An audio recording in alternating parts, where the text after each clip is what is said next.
How's that new commission structure working out for you? Hopefully, you're out there making some good money and you're doing very well with the new way that we're negotiating commissions. Now, a lot of people would say there's not a whole lot changed, but in reality, a lot has changed, and you should be building value around what it is that you're doing. Our topic today is the shocking truth behind commission structures and the way it works today. So, welcome to today's morning meeting. I'm Greg Luther, the one guy that meets with you every single week to help you in growing your real estate business. And commission structure has changed. There's a lot of agents getting out of the business.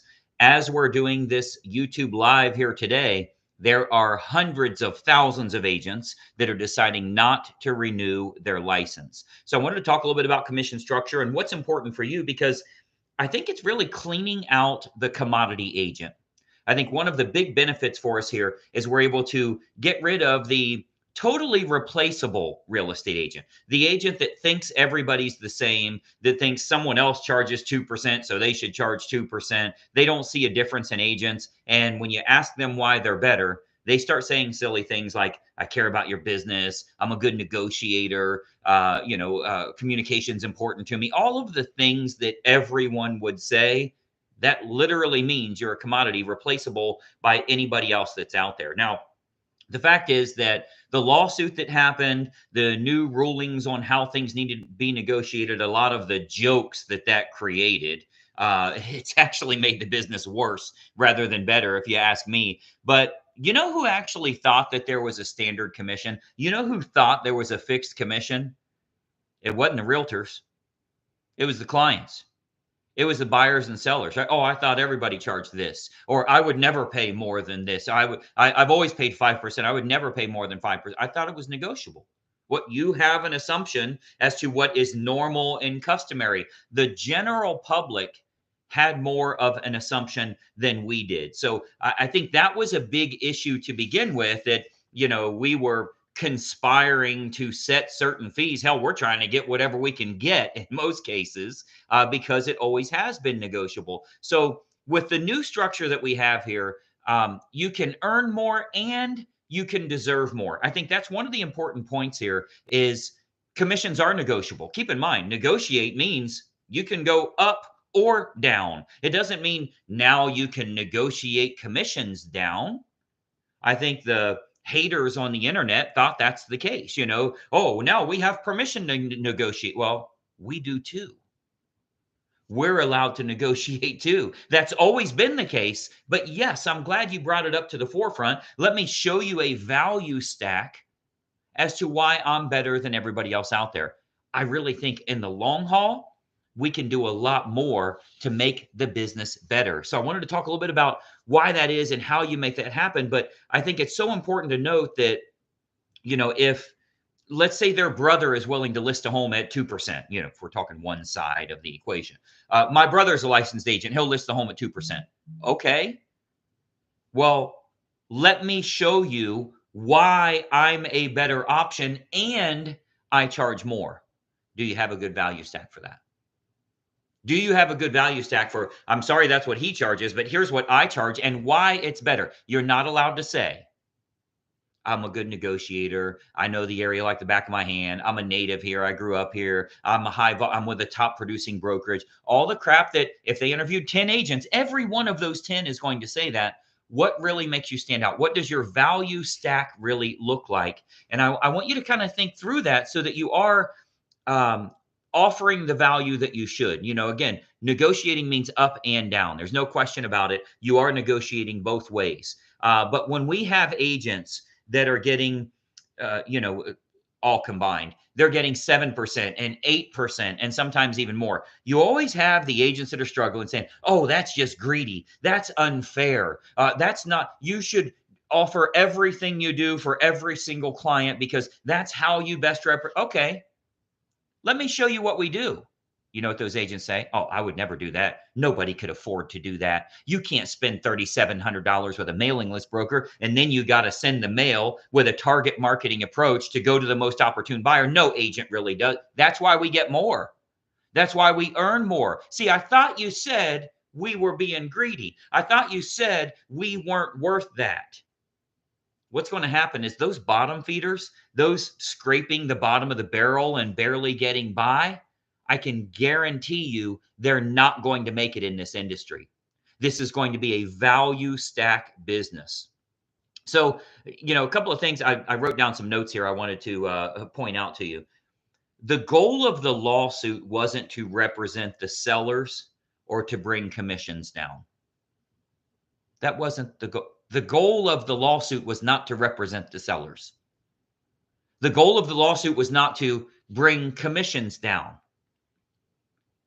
The goal of the lawsuit was not to make housing more affordable. The goal of the lawsuit was not to allow sellers to reduce their asking price now that they don't have to pay so much. That wasn't the goal of the lawsuit to begin with. It wasn't to make housing more affordable. It wasn't. Let me ask you, what do you think the goal of the lawsuit was? Who do you think was going to win with the lawsuit? Do you think the agents were going to win? The buyers? The sellers? The economy? Who was going to win? Let me know in the comments here. Who do you think was going to win? The only people that won. The attorneys. It's more confusing. It's harder for the entire industry as a whole. You've got so many, even our own profession, we don't know. Some agents know how to do it this way. Others don't. They're negotiating back and forth and have no idea. Well, my seller's only willing to pay this. Nobody knows how to do it the right way. They've caused mass confusion. It doesn't help the seller. It doesn't help the buyer. But I think if you position yourself the right way, you will do very well. There's no question about that. So I think that, over time, the fact is commissions have changed forever. There's no question commissions have changed forever. And I believe it's going to kill half of the agents. But the agents that live are going to do better. They will make more money. They will get a higher commission structure because now you are showing an itemized list, like, building value around what we do, building a value stack, showing them several options available. One of the best things I've ever done for the industry is create that menu of services. And many of you, if you've been following me for a while, I've been teaching this for over 20 years. You can download it for free. Go to menuofservices.com. Just pull up another browser, go to menuofservices.com. This gives them a good, better, best. Commissions are negotiable. Put in whatever you want, but let's say it was 5, 6, 7, 5.5, 6, 6.5, 3, 3.5, 4. I don't care what it is, but it's good, better, best. Why do we do that? Because sometimes their hairdresser will list their home at 2%. Oh, if that's what you want, I can do that. But would you consider this? And adding this, yes, I will do that. That's our silver option. You can do that. Or maybe you should consider this, where I will add this, this, and this. Oh my gosh, that sounds pretty good. Yeah, you will pay a premium for a premium service. Even in the face of having the ability to go cheap, you would rather go good.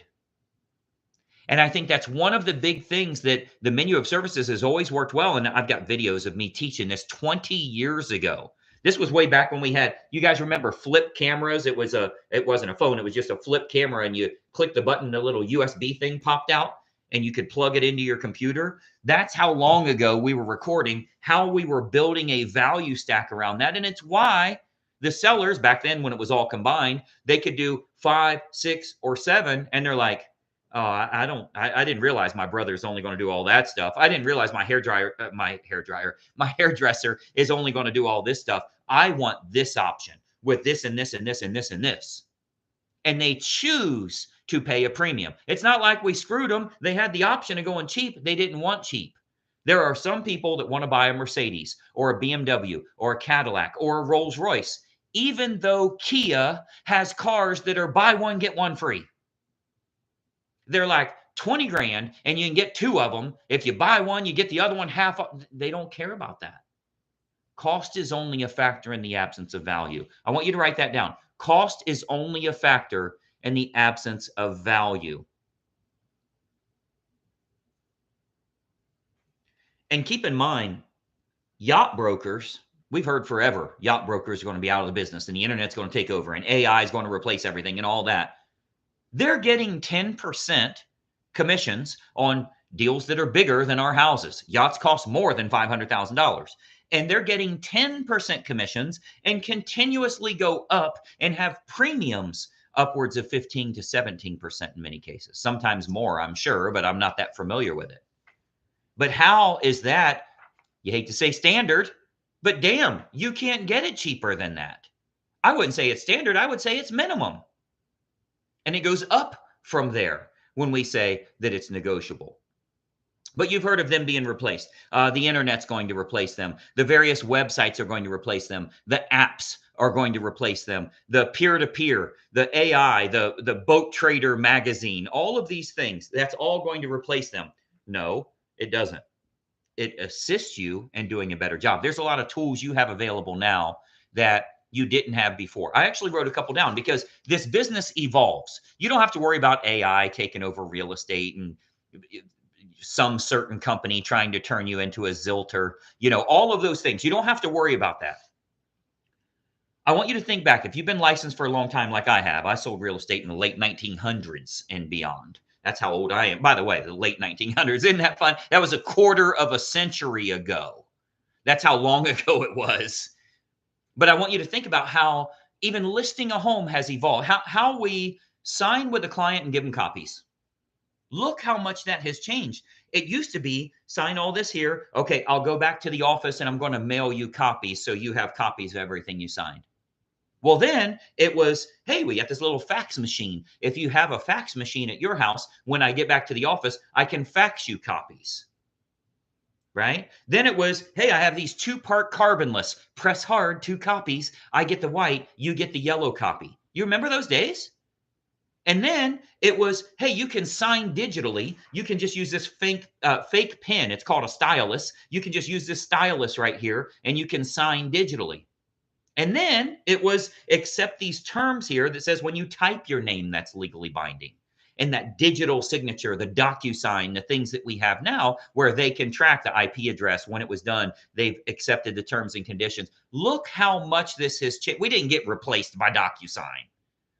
We didn't get replaced by Realtor.com. We didn't get replaced by Zillow. Now, by the way, when they show you that they brought in $2 billion or whatever the number is, I don't know how much the number is, but all that money they made, 100% of the money they made is from real estate agents. It's not from the public. They're not charging the public. They're charging us. So they're not going to replace if they replace the agent, they're replacing their paycheck. That's not how this world works. So you really need to think about, back to our initial topic here of, what's going on with commission structure. I've got some recommendations for you. Keep adjusting. Keep offering more for your client. Build a value stack where in the face of adversity, if they say, I interviewed another guy over here that'll do this at 2%. Okay, I could do that. But would you consider this, and this? And if you add more on and you do more that actually helps the homeowner, that can sell it for more money, that can get it in front of more people so that ultimately cost is only a factor in the absence of value, but price is a function of supply and demand. So if I can create more demand on it, it's going to sell for more. If I can get 2 people bidding on anything, it will sell for more money than if the one person was bidding on it. There's no question about that. So it comes down to exposure. If you can show that you can expose the home more than the 2% guy or the 1% guy or whatever it is, his brother that's going to do it for free, do what for free? Put it on the MLS? Let me show you a better option. I can do MLS and this and this and this and this and this and this. As long as there's really value around that, you're going to establish enough value that the seller is interested in paying you more. I hear people all the time, oh, well, his brother's a realtor. He's not going to go with me. Why the hell do you think he interviewed you? Come on. I mean, think about this, like a married guy. Oh, well, I'm already married. I was just interviewing you to see why you think you would be a good option for me. He wouldn't be interviewing other people if he wasn't looking to switch, right? Just because you have a family member that's a real estate agent, you've probably had a family member that used another agent instead of you. So I guarantee you, if that guy's a part-time agent, he's beatable. If you build a value stack around how you negotiate your commission, not only will you beat him at that stupid low price that nobody can do any good with, but you can build value on that. So you could charge double what he does and they'll still choose you. That's where the industry is going. Thank the attorneys for that. Half the industry will disappear and the other half will be able to earn more. They'll be able to build a value stack around what they're doing. So if you download that menu of services, you're welcome to use it. That is copyright protected. You're not welcome to sell it. We sued 2 coaches this year for trying to sell my shit. But you're welcome to use it for your own personal business. And I want you to grow your business by providing more value for the client. Stepping up, we have a perception issue in the marketplace. And I really want us to do a great job of bringing it back to what we really do and helping them. We're not hurting clients. We're helping clients with the biggest investment of their life. So in most cases. So keep adjusting, do what you need to do, but don't be worried about, the commission structure is going to change or it's going away or you're being replaced by a technology or whatever the hell that, it used to be. How many of you remember showing homes? We were just talking about signing forms and getting them copies. How many of you remember showing homes? It used to be you had to set up an appointment at a real estate brokerage to look at their office copy of the MLS book. And I'm sorry, that agent's using it. I have us scheduled at 10 o'clock. He'll be done by 9:50, and then we can browse the homes for sale. It was either set up an appointment at the office to see the MLS book or go to open houses. That was the only 2 options you have. There's been a million different things that have came out since then. It's not replacing agents. You have to know how to utilize those for your benefit. So a lot of what we're doing here is to change the way you're presenting yourself. When you look on my YouTube channel here, I have 1,000 videos. Come on, who's putting out more content? I have 1,000 videos where I walk you through what you need to do on this particular topic and this particular topic. The agents that start binge watching our stuff here, that start looking, and you look down in the video description, you see all these other things that are totally available for you. It's helpful for you to grow your business if you're ready to grow your business and get out of fear mode. The reason you follow the page, the reason you turn on notifications so you know when I go live, the reason you do that is so that you have the confidence and the competence to move forward in the face of adversity, in the face of a lot of these changes that are happening here. So it's crucial for you to make sure you are following the page here. And you consume the content that you need to rather than the fear factor, the fear mongering that's out there. I'm not the least bit worried. Imagine any industry in the world where like the bottom half, the people that are selling nothing, it's not the bottom half that's selling nothing. It's 74% of agents had 0 or 1 sale in 2024. 74% of them. See ya. Now let's do a good job. So I want you to think about that in your own business. If you're watching this live, I hope you have yourself a Merry Christmas and you are well on track for by the way, if you don't have a lot of deals in contract to close in January, you ain't closing squat in January. It looks pretty bad already, and February ain't looking much better. You don't wait till January 1st for a New Year's resolution if you're a real estate agent. That happened at Halloween, right? That happened even before Halloween. Time to get on your horse. Time to start hustling and making the kind of money that you need to make. I'm here for you every single Tuesday for our morning meeting. We do them every Tuesday at 11:45 Eastern time. Follow the page and ring the bell so that you do get access to that. And check out some links below here. Over the last couple of days, over the last 48 hours, I've loaded a few videos that are phenomenal for your real estate business. Go into our page here. Check it out. And do me a favor. If this kind of stuff is helpful for you, hit the share button as well. Share this with other agents. I think you'll find that we can step the industry up as a whole. Hopefully that's helpful for you. I'm Greg Luther. We'll talk to you soon. And bye-bye for now.